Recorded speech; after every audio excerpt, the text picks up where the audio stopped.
Alright guys, so I decided to do this video because if you're bored with Season 1 Diablo 4, there is an alternative for you. And first thing first, I just want to mention that there is only one thing in common between Baldur's Gate 3 and D4. That's the fact that they're both RPGs, and more or less that's it. So if you're looking for a great RPG while you want to take a break from D4 or just want to fill some free time, you don't want to just play D4, you want to experience something new and good, then Baldur's Gate 3 is for you. However, there is one key thing that you need to consider.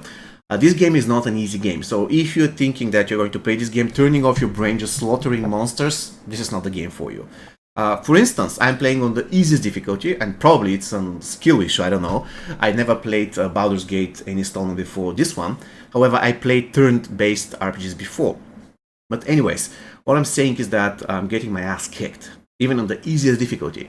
And on top of everything, there is a story which actually matters. So if you take the wrong decisions in the story, so if you just skip everything and you don't care about the story, just want to fight, again, this is not the game for you. For instance, this particular guy, Gale, at certain situation, there's an option for you to kill him once you encounter him in the jungle, whatever. And he strongly advises you against it. He says, don't kill me because you're going to regret it. But anyways, you decide to kill him. And after that, it reveals that you must revive him in 2 days, because otherwise you're going to lose. And I said to myself, you know what, I'm not going to revive that guy. I'm all about violence all the way. So I didn't revive him, and I lost.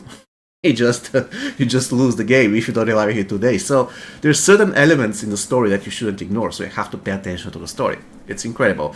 It's actually positive and negative. It's a positive if you're a guy that is driven by the story, you like really to get immersed into the story, and it's a very, very negative for people who just want to slash monsters, like mindlessly kill monsters. So again, if this is what you expect, then this game is nothing like D4. And more or less, this is all I wanted to share with you. There are so many classes in this game, so many subclasses, so many, again, decision making. For instance, I'm a paladin, and at this point I broke my oath because I'm a paladin, I'm a good guy, and I decided to kill a group of thieves without having really, really good justification for it. So I broke my oath, and now I cannot cast those channel oath. You see, I have certain spells here that I cannot cast now because my oath is broken. So in a way, the game is incredibly well organized and very realistic, if you can call an RPG realistic.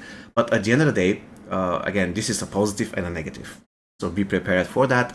Another negative thing I want to mention is that despite the fact that if you have ever played turn-based battles or strategies or anything, for instance, Heroes of Might and Magic 3, you know that those turn-based games are actually slow. However, in BD3, there are certain battles that literally take about 5 to 10 minutes to complete, and that's crazy. And probably it's just me not knowing that you can speed the fight up in a certain way, but I never had such long fights, which is good and bad, because the good thing is that they're complicated, you need to think.